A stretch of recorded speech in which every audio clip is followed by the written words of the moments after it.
औज़ुबिल्लाहिमिनश्शैतानिर्रजीम बिस्मिल्लाहिर्रहमानिर्रहीम अस्सलामु अलैकुम।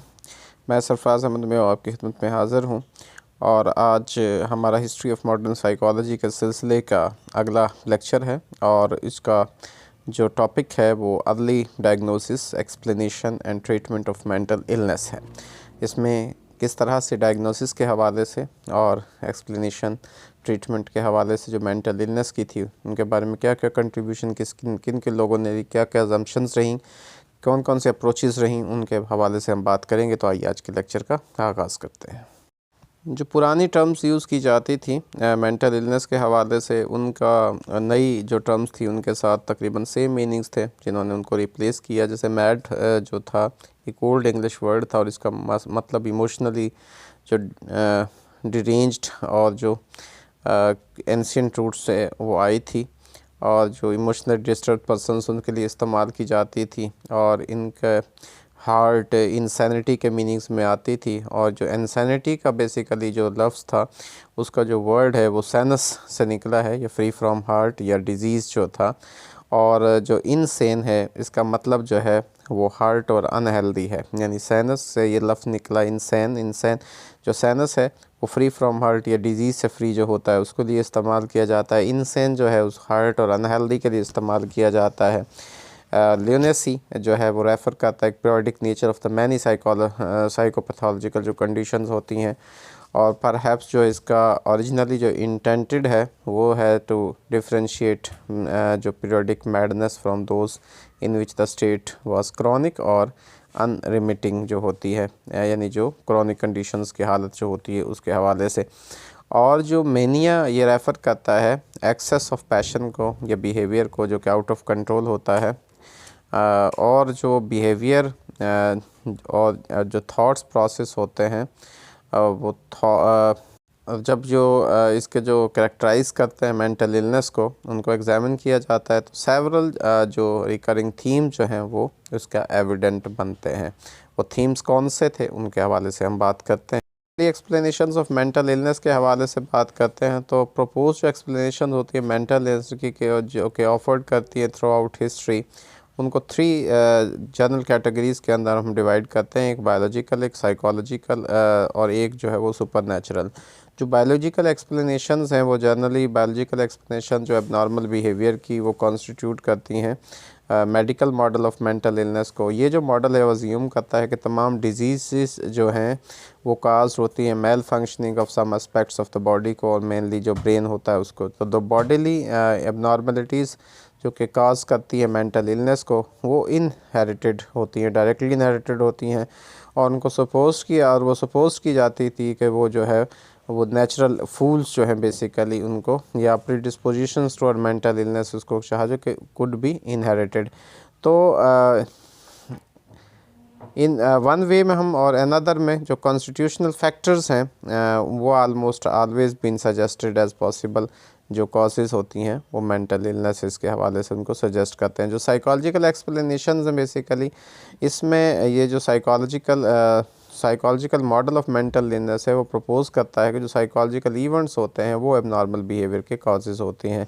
जैसे कि साइकोलॉजिकल एक्सपीरियंसेस जिनमें grief, anxiety, fear, disappointment, frustration, guilt और कन्फ्लिक्ट वगैरह होते हैं, इन पे जोर दिया गया। जो मेंटल स्ट्रेस होती है बेसिकली जो कि एक ऑर्गेनाइज सोसाइटी के अंदर जो रहते हुए जो जिस उसके नतीजे में होती है उसको हम जो है वो रिकग्नाइज्ड करते हैं as possible explanation of mental illness के हवाले से कि हाउ मच साइकोलॉजिकल जो एक्सप्लेनेशन वो stressed varied with time and place. ठीक है जी, कितनी जो है हमारी जो साइकोलॉजिकल एक्सप्लेनेशंस होती हैं वो स्ट्रेस्ड होती हैं और वेरी करती हैं टाइम एंड प्लेस के हवाले से। उन चीज़ों को हम देखते हैं। इसके बाद सुपर नेचुरल एक्सप्लेनेशंस हैं। पहले जो वक़्त के अंदर पीपल जो उनको एट्रीब्यूटेड थे मोस्ट जो है elements not cause by obvious things, यानी बहुत सारी जो बीमारियां होती हैं वो ज़ाहरी चीज़ों के साथ नहीं होती, जैसे कि फॉलिंग डाउन है, बीन अटैक्ड बाय एनिमल है और एनीमे के हवाले से, और जो है ओवर ईटिंग और डार्कनेस के हवाले से। तो कुछ वो कहते थे कि मिस्टीरियस फोर्सेस जो होती हैं वो बॉडी में दाखिल होती हैं। तो पीपल जो है वो उनको डिस्टिंग्विश नहीं कर सकते थे मेंटल और फिज़िकल डिसऑर्डर को, लेकिन उनका बिलीव था कि बोथ जो होती हैं इन्फ्लिक्टेड होती हैं उन्हें पर्सन बाय सम मोर्टल और इमोर्टल बींग्स के हवाले थे। सुपर नेचुरल जो एक्सप्लेनेशंस हैं तमाम बीमारियों के हवाले से जिनमें मेंटल भी हैं वो प्रिवेल करती हैं until the time of the early Greek physicians है, जैसे कि अल्केमियन से और हिप्पोक्रेट्स से। जो ग्रीक नेचुरलिस्टिक जो अप्रोच है मेडिसिन की was highly influential until the collapse of Roman Empire तक, यानी 476 AD तक जो होते हैं। तो उस वक़्त से लेकर और अब तक जो 18th century about the 18th century तक, यानी उस वक़्त से 18th सेंचुरी तक जो सुपर नेचुरल एक्सप्लेनेशन से डिजीज़ की ऑफ ऑल टाइप्स जो है वो प्रिवेल करती रही थी। इसके बाद हम early approaches to the treatment of mental जो है प्रॉब्लम्स के हवाले से बात करते हैं। इसमें बेसिकली इलनेस की बात होती है तो साइकोथेरेपी जो है एक अटैम्प्ट होती है कि एक पर्सन की हेल्प की जाए मेंटल डिस्टर्बेंस वाले जो पेशेंट्स होते हैं उनके, और जो जैसे कि पहले हमने बताया कि कॉमन जो थीम है वो करेक्टराइज करते हैं बिहेवियर को जिसको हम एबनॉर्मल कंसिडर करते हैं उसको। इसमें साइकोलॉजिकल जो अप्रोच है वो कहते हैं कि जब साइकोलॉजिकल फैक्टर्स जैसे कि fear, anxiety, frustration, guilt, conflict वो उसको देखा जाता है कि वो मेंटल इलनेस की कॉज होती हैं, तो ट्रीटमेंट जो है उसका मकसद यही होता है, यही फैक्टर्स होते हैं। मेथड जो यूज़ किया जाता है थ्रू आउट हिस्ट्री जो इसमें वो साइकोलॉजिकल फैक्टर्स को थॉट जो है जो एड्रेस करते हैं साइकोलॉजिकल फैक्टर्स को, और thought to be responsible for जो कि साइकोलॉजिकल प्रॉब्लम के मेंटल इलनेस के जो रिस्पॉन्सिबल होते हैं उन थॉट्स उन फैक्टर्स को जो है इसमें एड्रेस किया जाता है, जिनमें कि हैविंग द इंडिविजुअल ऑब्जर्व, जैसे कि वॉचिंग अ ड्रामा, कोई चीज़ उसने देखी या पर्सनली वो री इनेक्ट किया उसने उस चीज़ के साथ ट्रॉमेटिक एक्सपीरियंस को, और इसकी वजह से जो है उसको कैथारसिस जो है वो क्रिएट हुआ। और इसके अलावा पर्सन ने कोई रिलैक्सिंग म्यूज़िक सुना या सुनाया, ऑफरिंग सपोर्ट, री assurance and love from authority figures, और रेलेवेंट अदर जो है एनालाइजिंग ड्रीम्स के हवाले से, थॉट्स और मोटिव्स के हवाले से, और attempting to teach the sufferers new and more effective skills to enable better coping with the personal और इंटरपर्सनल प्रॉब्लम्स के हवाले से चीज़ें उनको करवाई जाती हैं। जो सबसे लास्ट मेथड है उसको वो बेसिकली एग्जाम्पलीफाई है बिहेवियर थेरेपी की, जो last method would exemplify behaviour therapy. ठीक है जी, ये हमारा बिहेवियरल थेरेपीज़ के हवाले से इन चीज़ों को किया जाता है, इस्तेमाल में लाया जाता है। सुपर नेचुरल जो अप्रोच है कि बिलीव किया जाता था कि इवल फोर्सेस होती हैं बॉडी में इंटर होती हैं और वो बीमारियां पैदा करती है, तो उनको रिमूव करके उनसे किया जा सकता है, या उनको इसके लिए मुख्तलिफ मेथड्स इस्तेमाल किए जाते थे कि वो जो उनको किस तरह से उनके लिए ये प्रिमिटिव मेडिसिन के हवाले से और उनको किया जाता था। उसके अलावा ब्राइबरी वगैरह है, उनको कुछ ले दे के या उनके जो उनके चढ़ावे चढ़ा कर या उनसे मिन्नत समाजत करके रिक्वेस्ट करके जैसे भी था उनको मना कर या उनको डरा धमका कर या एग्जॉर्सिज्म का जो मेथड इस्तेमाल किया जाता था, मैजिकल रिचुअल्स वगैरह थे और इनकेंटेशंस वगैरह थे। अपनी एक जो फेमस बुक थी गोल्डन बो, उसमें सर जेम्स फ्रेजर ने डिस्कस किया था एक सिंपैथेटिक मैजिक का, और उन्होंने ये कहा था कि जो प्रिमिटिव ह्यूमंस होते हैं extremely important in the explanation and treatment of the elements in बीमारियों के हवाले से। तो फ्रेजर ने डिस्टिंग्विश किया था दो टाइप्स ऑफ सिंपैथेटिक मैजिक की उसने बयान किए, कहते हैं होम्योपैथिक मैजिक था और एक कॉन्टिजियस मैजिक था। होम्योपैथिक जो मैजिक है वो बेस्ड करता है जी प्रिंसिपल ऑफ सिमिलरिटी के ऊपर, जैसे कि उनका बिलीफ था कि जो कि एक मॉडल जो होता है या इमेज होती है एक पर्सन की, वो उस पर्सन को इफ़ेक्ट करती है। और कॉन्टिजियस जो मैजिक होता है वो बेस करता है जो कॉन्टिग्यूटी का प्रिंसिपल होता है, और उनका जो इन बिलीफ था कि जो कि एक दफ़ा जो क्लोज होता है और ये पार्ट किसी भी हिस्सा होता है जो उस पर्सन का, वो बेसिकली कंटिन्यू होता है, कंटिन्यू करता है टू एक्सर्ट और influence on that person. Biological approach आती है ट्रीटमेंट के हवाले से। 3000 BC में जो इजिप्टियन थे उन्होंने शो किया था great proficiency in the treating superficial wounds वगैरह, जो सुपरफिशियल वाउंड्स थे और जो कि फ्रैक्चर्स वगैरह होते थे ज़ख्मों को या चोटों वगैरह को, फ्रैक्चर्स को जो हुई उनको, तो उनके लिए। और इसके अलावा उन्होंने जो अननोन काजेस होती हैं, जो एलिमेंट्स होते हैं, जो प्रॉब्लम्स होती हैं उनको के उन्होंने इजिप्टियंस ने यूज़ किया था नेचुरल ट्रीटमेंट, जैसा कि वेपर बाथ्स है, मसाज है, हर्बल मेडिसिन वगैरह उन्होंने इस्तेमाल की थी। उनका बिलीव था कि जो इवन द जो इन्फ्लुएंस होता है नेचुरल ट्रीटमेंट्स का, इफ़ देयर वाज वन तो वाज ड्यू टू द ये ट्रीटमेंट्स है इफ़ेक्ट ऑन इवल स्पिरिट्स है। ठीक है जी, इफ़ेक्ट ऑन इवल स्पिरिट्स। तो जो एम्फेसिस था वो क्लियरली मिस्टीरियस फोर्सेस और मैजिक के हवाले से वो कहता था कि इवन द अर्ली ग्रीक्स जो है वो prior to physicians like Hippocrates से उनका बिलीव था कि जो गॉड जो है इन्फ्लिक्ट करता है मेंटल इलनेस का एक पर्सन के ऊपर। और इसके अलावा जो बाइबल है वो प्रेसिटेटेड दिस बिलीफ, उसने इस बिलीफ को बढ़ाया, which had much to do with how patients जो है with mental illness were treated until modern times, जो कि आज तक उनकी ट्रीटमेंट उस हवाले से की जा रही है। बायोलॉजिकल अप्रोच के हवाले से जो हिपोक्रेट्स था वो अमंग द फर्स्ट जिसने बायोलॉजिकल अप्रोच को इस्तेमाल किया, उसने मेडिसिन को लिबरेट किया और साइकेट्री को उनके जो है मैजिक और रिलीजियस बैकग्राउंड से अलहदा उसने किया। जो ग्रीक्स थे उन्होंने स्टार्टिंग जो था जो थैलस से शुरू होते हैं, उनके अंदर एक टेंडेंसी थी टू रिप्लेस, उन्होंने मिस्टेकल एक्सप्लेनेशंस को नेचुरलिस्टिक एक्सप्लेनेशन से किया। हिपोक्रेट्स ने अप्लाई किया था जो नेचुरलिस्टिक आउटलुक थी working of the human body के साथ, और in addition to believing that जो फिज़िकल हेल्थ होती है वो एसोसिएट होती है एक balance among the four humours of the body, जिसमें कि जो Hippocratic implicated the brain as a source of mental health और इलनेस। उसने कहा था कि जो ब्रेन हमारा बेसिकली ये सोर्स होता है मेंटल हेल्थ का और इलनेस का। जी, इसके बरक्स के जो आर्ग्यू दिया जाता था कि जितनी भी एलिमेंट्स होते हैं वो नेचुरल कॉजेज़ की वजह से होते हैं, नेचुरल कॉजेज़ होती हैं, और ये क्लेमिंग के जो नेचर है बेसिकली वो नेचर हील्ड होती है, और वो जो फिजिशंस का इसमें नहीं इन्वॉल्वमेंट नहीं होती, और प्रिस्क्राइबिंग ट्रीटमेंट्स इसमें थी। इनके अलावा भी जो यानी बाथ, फ्रेश एयर और प्रॉपर डाइट वगैरह, इन सब चीज़ों के अलावा हिपोक्रेट्स जो थे या हिपोक्रेटिक्स जिनको कहा जाता है, उन्होंने आइडेंटिफाई किया था सेवरल मेंटल इलनेसेस को, जैसे कि हिस्टेरिया। ये आइडेंटिफाई हुआ हिपोक्रेटिक्स के ज़रिए से, हिपोक्रेट्स के ज़रिए। जो मेंटल इलनेस है that was to become so important in Freud's work, ये हिस्टेरिया के ऊपर फ्राइड ने बहुत ज़्यादा काम किया। एक टर्म जो थी ये यूज़ की जाती थी डिस्क्राइब करने के लिए एक वाइड वैरायटी ऑफ डिस्टर्बेंसेस की, जैसे पैरालिसिस है, लॉस ऑफ सेंसेशन है, ये डिस्टर्बेंस ऑफ साइट और हियरिंग की है।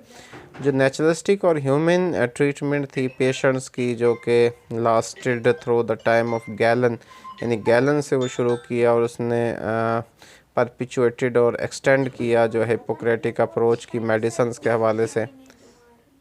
गैलन ने एक्सपेंड किया था हिपोक्रेटिक थ्योरी ऑफ ह्यूमर्स को into one of the first theories of personality के तौर पर। जब रोमन एम्पायर जो है वो फेल होती है इन 476 AD में, ताहम जो ह्यूमन और रेशनल जो ट्रीटमेंट है फिज़िकल और मेंटल डिसऑर्डर्स की, वो भी उसी के साथ ही फेल हो गई। तो जो नेचुरलिस्टिक मेडिसिन और साइकेट्री के करेक्टराइज करती है ट्रीटमेंट ऑफ फिज़िकल और मेंटल प्रॉब्लम्स को, उन्होंने जब तक रोमन एम्पायर कोलैप्स नहीं उस वक़्त तक जो थी इसको नेचुरलिस्टिक मेडिसिन को और साइकेट्री को करेक्टराइज किया जाता था ट्रीटमेंट के लिए।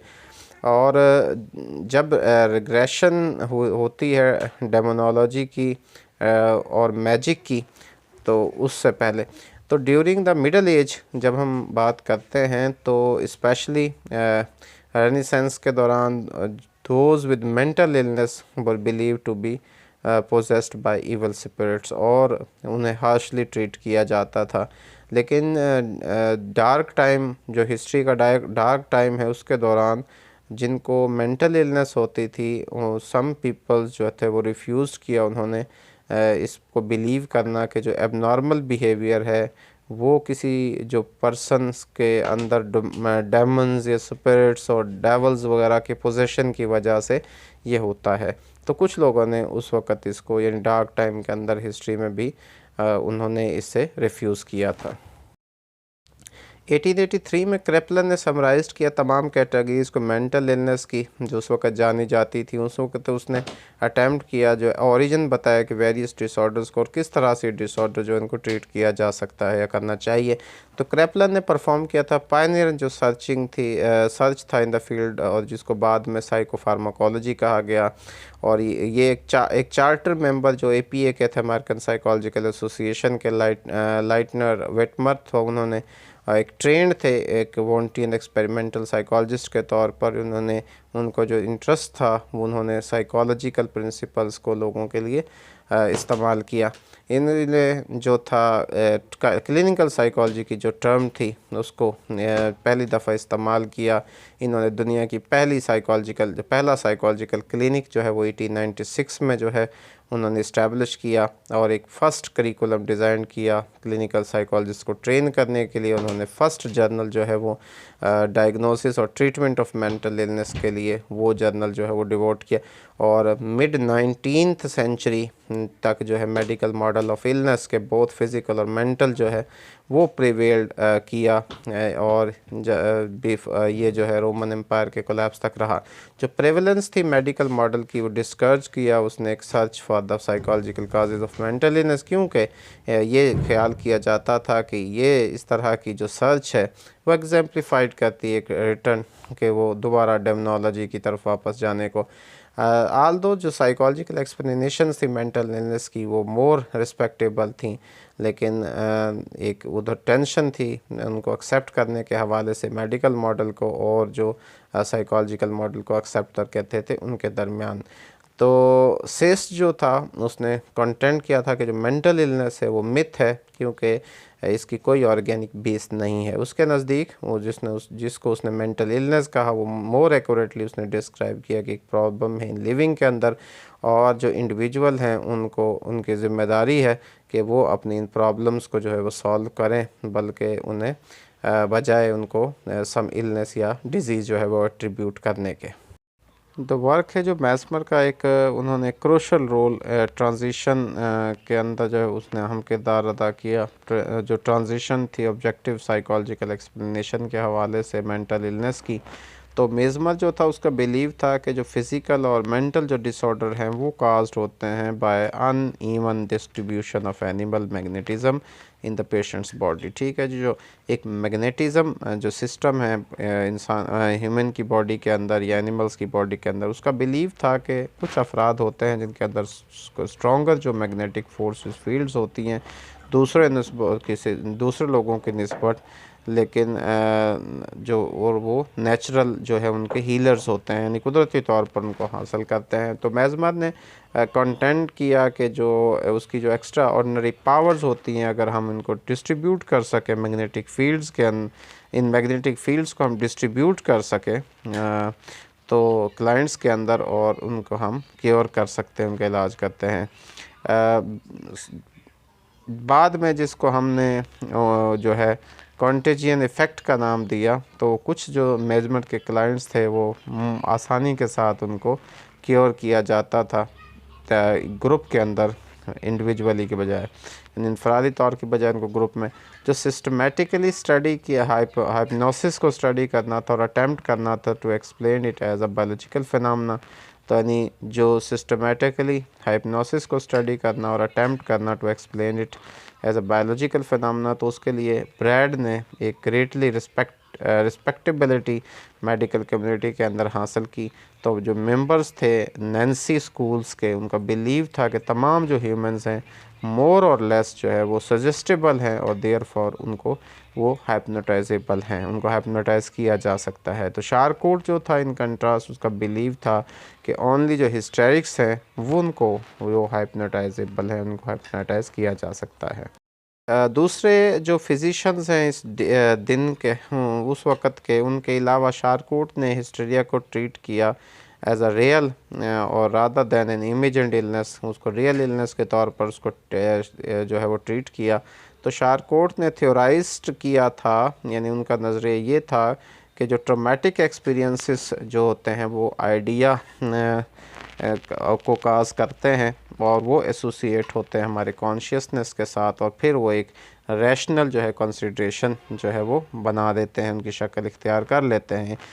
जैसे कि आइसोलेशन के अंदर, इन सच आइसोलेशन जो है, इस तरह के आइसोलेशन के अंदर जो डिसोसिएटेड आइडियाज़ होते हैं वो ज़्यादा पावरफुल हो जाते हैं और वो एक बॉडीली सिम्टम्स की सूरत में सामने होते हैं और वो हिस्टीरिया के साथ एसोसिएट कर जाते हैं। जो हिस्टेरिक पेशेंट्स होते हैं या हाइप्नोटिज़म जो है उनके अंदर जो है वो डिसोसिएशन काज करती है और उसके बाद अकॉर्डिंग टू शारकोट जो हाइप्नोटिक फिनोमेना है और जो सिम्टम्स हैं हिस्टीरिया की वो बहुत ज़्यादा कॉमन होती हैं। तो शारकोट्स की जो स्पेकुलेशंस थी कि जो अनकॉन्शियस आइडियाज़ होते हैं वो काज करते हैं बॉडीली जो सिम्टम्स हैं उनको, और ये एक सिग्निफिकेंट जो है वो रोल प्ले करते हैं फ्राइड के, जो इन्होंने प्ले किया सब्सिक्वेंट जो वर्क था फ्राइड का उसके अंदर।